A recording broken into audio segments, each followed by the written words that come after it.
Iya, kita kali ini bahas apa nih? Bahas karena kita masih satu Prodi kali ya, satu prodi, jurusan. satu bidang pendidikan juga. Kita bahas pendidikan deh, pendidikan. Ya jam Seputar sekarang ya. pendidikan ya, Nah, seputar boleh. pendidikan. Seputar. Dari apa nih? Mulai dari apa nih? Sebelumnya lo kuliah di mana? Oh iya, kenalan dulu kali ya. Ya, oke boleh. Gua Taufik Haris dari Dari tadi. Iya. Ini. Gua dari UNJ, program studi yang gua lagi ambil program pendidikan seni rupa. Jadi gimana cara mendidik anak melalui seni. Nah, terus kita sendiri dari mana nih? Iya, gue sendiri Anita Nur Hidayah. Gue jurusan Tarbiyah Prodi PAI, Pendidikan Agama Islam. Oh. Jadi nanti ya, insya Allah kalau udah lulus sih jadi guru. Kan Gitu. jadi saja ya. Amin, amin. Ustazah kan namanya guru. Oh iya. Iyalah. Cuman kalau ustazah dia mungkin lebih ke ceramah. Kalau guru kan dia ada metode gitu. Dulu deh. Kenapa? Nanya apa? Udah punya pengalaman ngajar belum nih pada? Kalau gua pengalaman ngajar baru sama teman-teman di rumah, cuman kalau secara formal kayak di sekolah itu belum pernah sih, karena emang baru semester Semester berapa? 7 baru akan dapat, karena kan sekarang semester 6. 6. Terus selama ini kuliah di rumah aja apa kuliah online atau gimana kan? Karena kita lagi COVID gini ya dari bulan Maret udah pandemi, terus mungkin perkuliahan atau gimana gitu tetap berjalan atau secara online?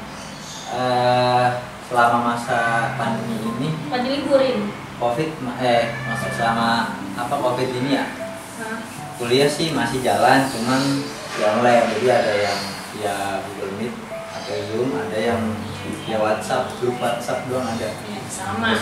Ribet. Sama sih. Sukanya ini kan. Emang ngerti tuh Bek, kalau begitu tuh? Ngerti. Kalau dibilang ngerti, nggak sepenuhnya ngerti sih.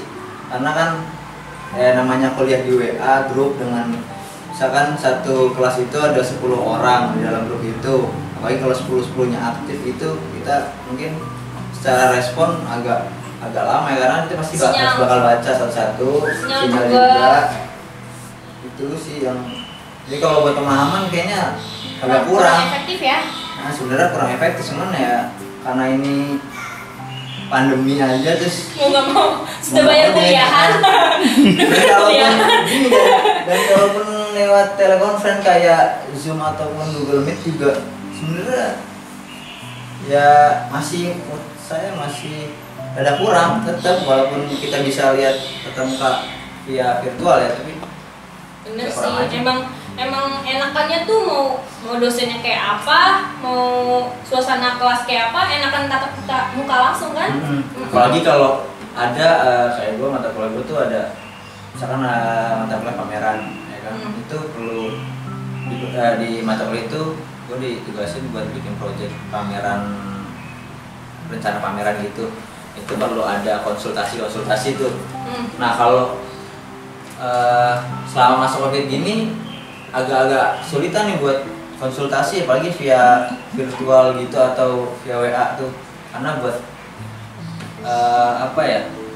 kita buat saling memahami maksud dari dosen ke mahasiswa atau mahasiswa ke dosen tuh agak susah. Mendingan kalau konsul ya begini, maksudnya kita ketemu tatap muka langsung. jadi ada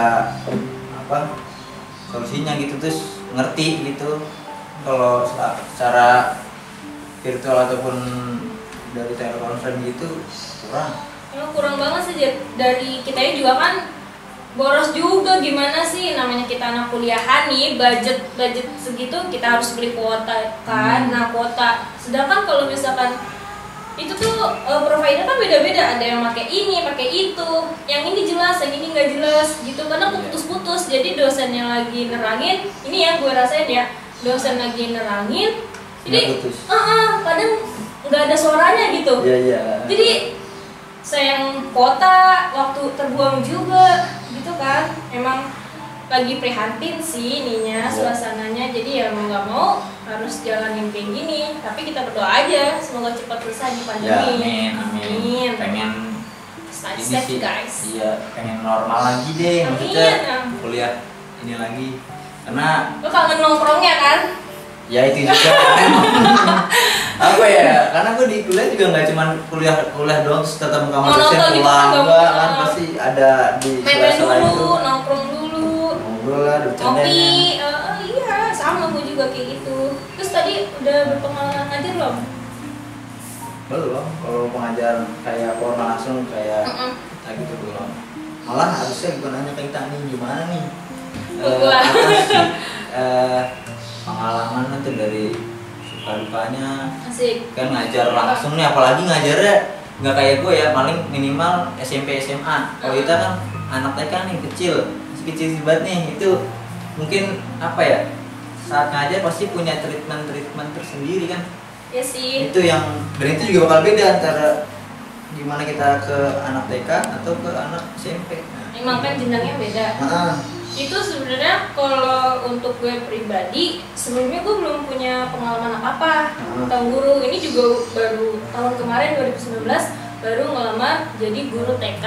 Sebenarnya PAI itu kan pendidikan agama Islam bisa mencakup dari MI, MTS, MAN gitu, SMA gitu bisa sebenarnya. Cuman kenapa gue nggak berani ngambil langsung ke jenjang yang tinggi, karena gue sadar diri belum punya pengalaman apa-apa gitu. Jadi ada tawaran untuk ngajar TK, ya udah langsung ya udah boleh deh ngajar TK. Ternyata mungkin ada yang bilang ih seru banget, iya, grimut anak kecil, ada yang bilang seru, ada yang grimut emosi. Emang semuanya jadi satu beneran deh. Awal-awal apa ngajar TK, ya Allah ngomong sama anak TK aja gue nggak berani.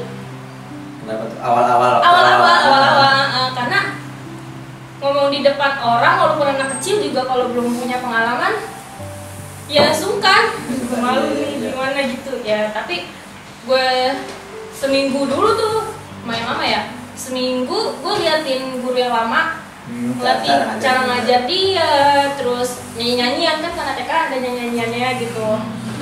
Jadi lama-lama ke bawah lah ke situ, sampai sekarang sih baru setahun gue jadi guru. Menurut kalian ya, sistem pendidikan di Indonesia itu gimana sih? Wah, sistem kalau dari mulai kurikulum dan lain-lain. Apa ya? Ini kita bahas kalau menurut sudut pandangmu sendiri ya, sistem pendidikan di Indonesia ini agak gimana nih, kalau mau bilang masih agak rumit.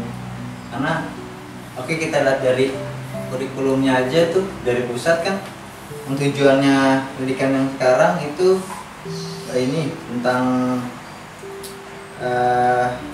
pembinaan karakter apa sih? Ya pokoknya kurang lebih pembentukan karakter, Nah itu masih mentah tuh, ya kan? Jadi ujung-ujungnya kita yang sebagai pengajar harus punya cara juga gimana sih membentuk karakter anak. Nah itu tepatnya untuk anak gimana tuh Bray? Untuk anak yang tepat gimana? Nah itu dia. Ini dia nih yang udah pernah terjun langsung nih untuk anak gimana nih? Ya sabar-sabarin sih intinya. Tapi kalau untuk kurikulum, lu udah pernah ngerasain kurikulum 13 belum? 13? Ngerasain aslinya gimana nih? Maksudnya belajar gitu? Enggak ya, udah tua ya? Belajar, udah ngerasain udah. Dari SMP? SMA udah mulai tuh dari 2013 kan pertama kali itu ya, 2014 tuh ya. Gue juga udah mulai ngerasain. Itu rasanya gimana? Waktu lu masih jadi peserta didik nih, terus lu udah dapat K13, gimana lu? Rasanya ya rada cara belajarnya jadi agak beda sih, karena zaman gue dulu SMA itu gue masih masa transisi dari 2000 2006 ya dulu ya, kurikulum KTSP itu ke 2013. Jadi mungkin masih agak bercampur karena masih ini ya transisi. Karena gurunya masih ada yang baik ya, dia nggak mau ngikutin. Ada yang cuma nerangin doang, terus ntar untuk setelah dari dia nerangin baru kita belajar secara kelompok. Kan biasanya yang ditekanin kalau di U13 kan satu belajar kelompok, dua presentasi ya kan. Jadi lebih banyak diskusinya gitu. Jadi di situ juga pengajar, cuman kalau di U13 cuma jadi fasilitator belajar anak di sekolah. Itu ya waktu masa transisi itu ya lumayan sih, maksudnya wah udah agak beda nih cara. Iya, kaget Iya. Karena dulu gue waktu pas gue masih jadi peserta didik, itu gue kelas 1 SMA. Itu gue dapet K13 dan awalnya kaget, lah guru ini nggak jelasin apa-apa, sedangkan misalkan kita dapat bagian materi pelangi, misalkan kita dapat materi pelangi, kita yang nggak tahu apa-apa, misalkan masih buta, pelangi itu apa ya, pelangi itu warnanya apa aja, kenapa bisa jadi pelangi, kita tuh nggak tahu. Akhirnya kita nyari, kita berkelompok, kita nyari sendiri, nanti kita presentasi. Jadi apa teman-teman lain gitu ya, dengan bahasa yang sulit. Kalau kata gua, kenapa bahasa yang sulit? Karena kita dapatnya dari Google, internet kita berkelompok nyari memecahkan suatu masalah, terus kita nerangin ke teman-teman dengan bahasa yang sulit. Maksudnya ya kan kalau udah ada guru kan maksudnya udah punya ilmu, dia bakal bisa nerangin dengan ringkas, terus anak muridnya bakal nerima dengan mudah kan.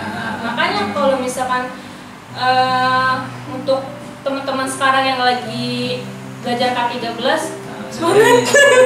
semangat. Menurut kalian tuh sekolah buat apa sih? Sekolah itu buat apa ya? Sekolah nyari jasa apa? Bukan sekolah zaman sekarang itu buat nyari teman. Bukan lagi. Nyari gebetan. Apa lagi? Gebetan. Nyari buat foto di feed Instagram. Foto di Iya. sekolah biar kayak orang elit. Pengisi kegiatan hidup aja sebenarnya. Ngikutin orang-orang yang udah lebih dulu aja dari kita. Oh dulu lahir, besar, sekolah lulus kerja. Jadi kayak kita berasa di pola. Sebenarnya kalau kita lahir besar terus nggak usah sekolah lah, kita langsung belajar kerja gitu, sebenarnya nggak ada masalah, cuman kayaknya kalau kerja sekarang itu pasti langsung. Tapi kan kalau misalkan kita nggak sekolah terus kita kerja, mau kerja apa, kan kita nggak punya ilmu gitu ya. Itu kita bisa dapat dari lingkungan, maksudnya. Oh berarti ilmu itu hanya ada di sekolah ya, Mbak Ita?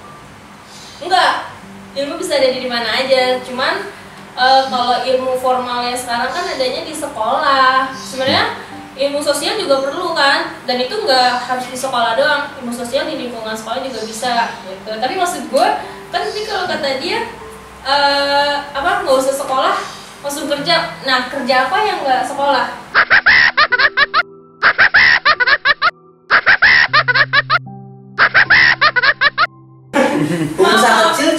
pengusaha kecil juga nggak perlu pakai sekolah sih, asal dia tahu ilmu tentang dagang. Ya oke, gue belajar dari yang udah pernah berusaha kecil-kecilan gitu. Jadi justru malah menurut gue mendingan belajar sama dia yang udah jelas gitu, kita bisa tanya sampai kita merasa bingung sendiri nih, apalagi mau ditanyain ya. Daripada kalau di sekolah kan dia belajarnya lebih emang beruntut sih, masa ini terus tahu. Ibaratnya kayak lu tahu dari pertama baca dulu kan, ntar berhitung tuh dulu tambah-tambahan, terus kurang-kurangan. Iya, kalian baru pembagian, jadi desimal. Nah, gitu deh. Padahal kalau sekarang desimal buat apa ya? Matematis banget ya jadinya ya. Iya, pemikirannya di matematis kayak gitu jadinya ya kan. Sama ini juga gue bisa ngomong gini-gini ya, dari sekolah juga. Sekolah guys. Peran orang tua untuk anaknya di sekolah gimana menurut kalian tuh?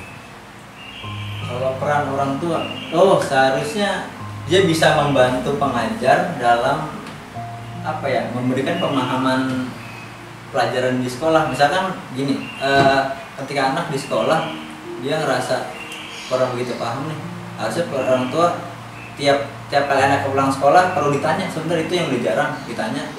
Sekolah belajar apa, ya, tentang apa, dan itu orang tua harus cek dulu.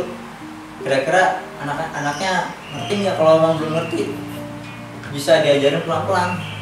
Ya karena orang tua zaman sekarang dari yang gue pelajarin di TK ya, jadi tuh anak-anak sebelum pulang emang nge-review apa yang seharian ini dari pagi sampai dia jam 10 jam 11, kalau kelas A kan jam 10, kalau kelas B jam 11.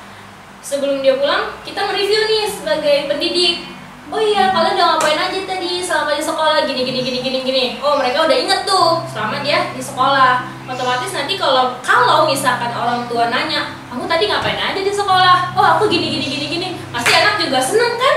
Anak juga seneng, orang tua juga tahu anaknya ngapain aja. Tapi orang tua zaman sekarang itu jarang banget yang udah nanyain anak sekolah. Maksudnya, lu udah ngapain iya. itu kayak gitu udah nggak ada. Itu sekolah apa tempat penitipan anak buat tanya? Kalau konteksnya bedanya sama tempat penitipan anak apa kalau begitu? Jadi peran orang tua tuh hanya menitipkan anak pada guru lah, agar anaknya jadi pinter. Iya. Oh gitu kali ya. Itu Sebenarnya nggak Atau kalau memang orang tua itu dipanggil ketika gue bermasalah, apa nggak bayar SPP, berantem di sekolah, itu baru peran orang tua hadir di sekolah. Menurut kalian gimana tuh?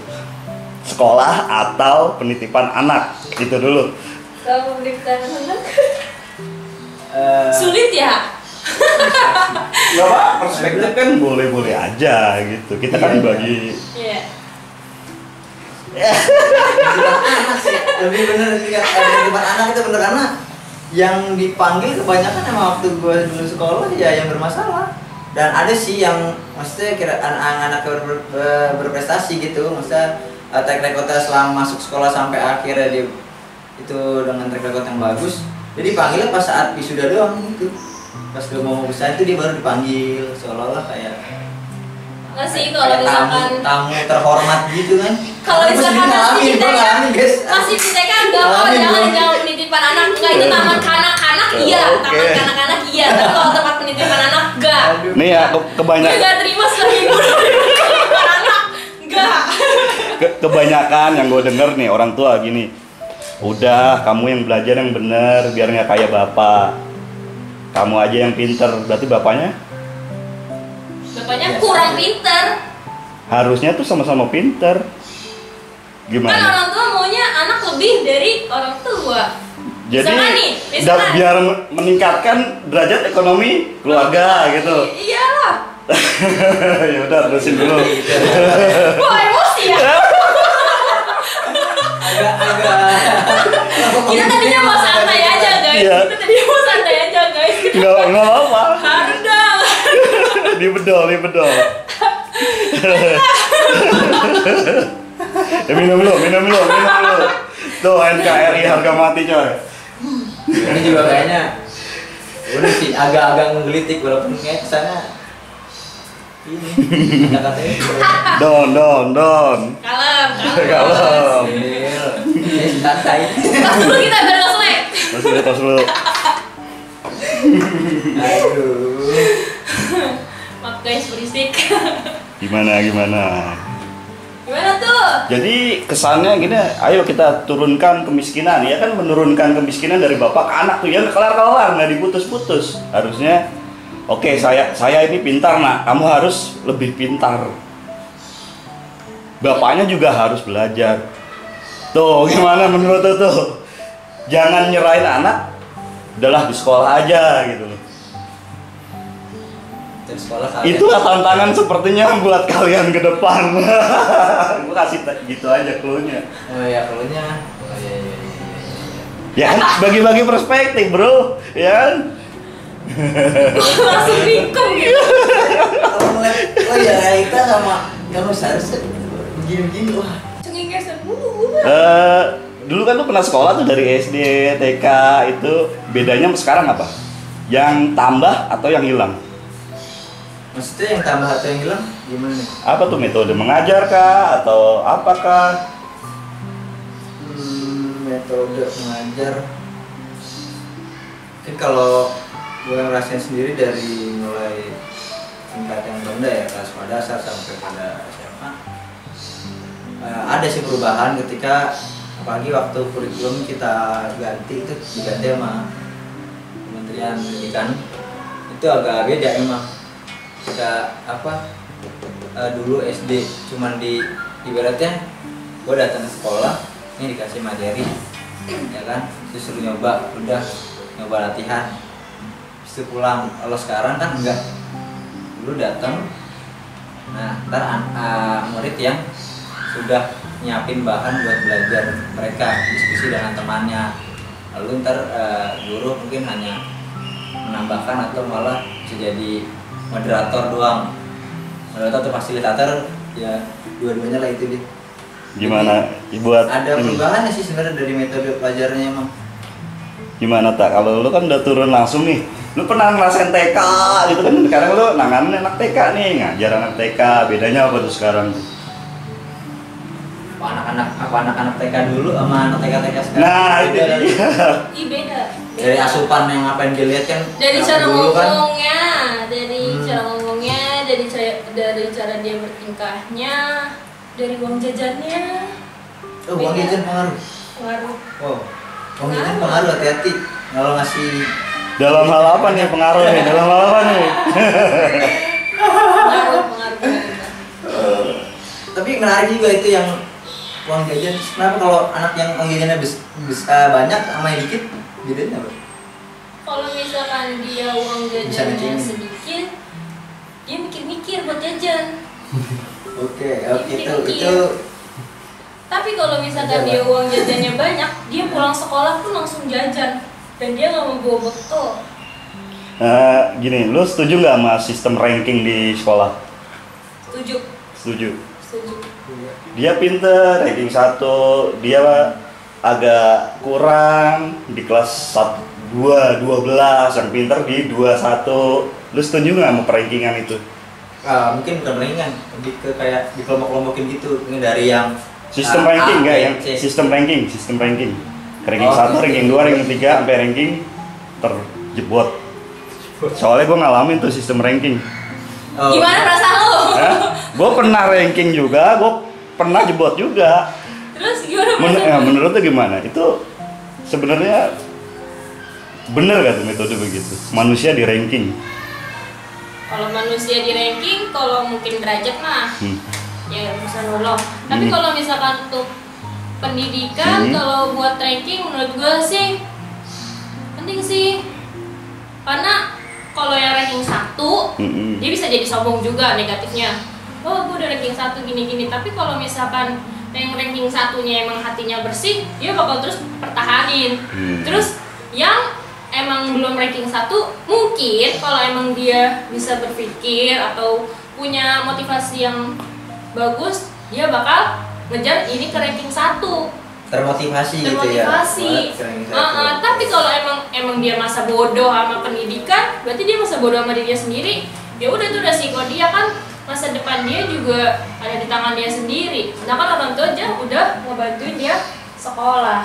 Itu sih kalau menurut gua, ranking-rankingan gitu emang penting karena ya bisa jadi motivasi. Gitu. Karena gua pun ngerasain. Gua tuh dulu Ngerasain ini Ranking belakang. enggak deh, gue Enggak. didengerin. Sumpah, Sombong nih gue. Sombong, nih. sombong amat. Gue dari kelas 1 sampai kelas 5 gue 3 besar, walaupun gak pernah ranking 1 sih, tapi 3 besar ya. 3 besar di kelas full day, dulu namanya full day. perspektif dari kita ya. Belum selesai, gue tahu. Udah, ranking 1, 2, 3. Ya, dari SD nih, gue kan ranking 1, 2, 3 gitu lah pokoknya. Nggak pernah ranking 1 sih, 2 kan. Itu SD dari kelas 1 sampai kelas 5. Itu gue seneng banget dong, gue terus pertahanin. Dan semenjak kelas 6, udah masuk kelas 6 nih, ya udah mulai rada-rada bego. Nggak bego sih, maksudnya terpengaruh gitu kan. Males mager. Nah, disitu gue langsung ranking 5. Pertama gue di semester 1, kelas 6 semester 1 itu gue ranking 3. Terus ada mungkin temen gue juga diem-diem ngejar gue, balap gue, dan akhirnya gue ranking 5. Emang situ rasanya down banget. Jadi menurut gue kalau misalkan ranking itu penting sih, dan jangan lengah juga, karena siapa tahu teman kita nih diem-diem ngejar kita yang udah berperingkat, terus ya kita jadi akhirnya ngedon. Kayak gue waktu itu pas tahu gue ranking 5, ya kok aku ranking 5, Tidak aku di sekolah. gak dapet piala gitu waktu SD. Lu pernah nggak ngedalamin anak itu punya itu sesuatu yang berbeda-beda? Misalnya Opik, dia sukanya seni, tapi ketika dipaksa dia matematika, dia pasti nggak bisa dong. Nah di sekolah itu kebanyakan yang gue lihat begitu tuh, jadi diratain semua anak. Jadi sebenarnya dia nggak bodoh. Oh dia jago gambar, wah harus punya matematika nih jago. Itu biasanya. Jadi sebenarnya Nah Ya, itu setiap dia. orang, setiap anak. Karakter anak tuh. Ya. Dibuat setara kemampuan yang itu dibuat. Iya sih, tapi kan misalkan ada emang sekolah itu buat setara, maksudnya ya udahlah menuju angka A semua, A semua. Cuman misalkan dia lebih suka musik atau lebih suka seni rupa atau gimana, kan itu kalau sekolah yang ada sekolah anak itu bisa lari ke eskul gitu. Jadi ya emang kalau sekolah ya sekolah kan formal, tapi ada informal juga sih. Tapi kan kalau sekolah emang bisa meratakan untuk menuju huruf A itu maksudnya ya satu tujuan. Tapi kalau misalkan emang kayak dia sukanya seni rupa, ya dia bisa ikut pelajaran lain kayak eskul gitu, masuk ke seni rupa. Gitu sih. Ini ada lagi tentang masih di ranah itu ya. Kan ada sekolah internasional yang satu sekali bayaran tuh 25 juta ya kan. Kayak itu kelas elit. Dibanding dengan yang ada nih PAUD yang di kampung-kampung yang bayarnya cuma 6.000 perak ibaratnya gitu ya. 3.000. 3.000. Nah, tuh 3.000 lagi. 3.000. Itu ada ketimpangan dalam metode mengajar, ilmu. Itu menurut kalian bagaimana? Apa emang yang hanya yang berpunya aja yang dapat fasilitas tersebut? Enggak sih, orang gue ngajar PAUD aja, guys. Itu ya nggak sampai 25 juta. Cuman emang kalau PAUD kan teknik dasarnya maksudnya kayak cuman baca, nulis. Ya udah, ya mereka itu yang mereka dapat di PAUD. Gitu. Kan kalau di sekolah internasional tuh biasanya fasilitasnya beda loh. Iya, Gue masuk juga lengkap, situ. Iya, Lebih lengkap kan? Mereka kan bayar ya, bayarnya kan mereka 25 juta ya, yang bayar 3.000 ya cuma pakai tiker. Yang penting ilmunya masuk. Yang penting ilmunya masuk. Kalau saya juga pengaruh fasilitas gitu. Nah, pengaruh sih ya. berarti emang Tapi sebenarnya itu ketimpangan sih, kesian juga gitu. Nah. menurut kalian gimana tuh kalau ada celah begitu tuh? Ketimpangan itu. Dulu ada loh, zaman dulu sekolah di satu penongkelan, kita buka kelas sendiri tuh. Kita punya di RW 4 tuh Coffee Society gitu, maksud kopi. Jadi kita kumpul, diskusi bareng, buka perspektif bareng di situ, adanya rata. Nggak ada kan kita, apa sih? Lu kaya, lu punya kontrakan lu begini, nggak ada, kita bareng gitu. Tapi biasanya kalau yang dia kaya dia nggak mau gabung. Lu gimana itu? Mana?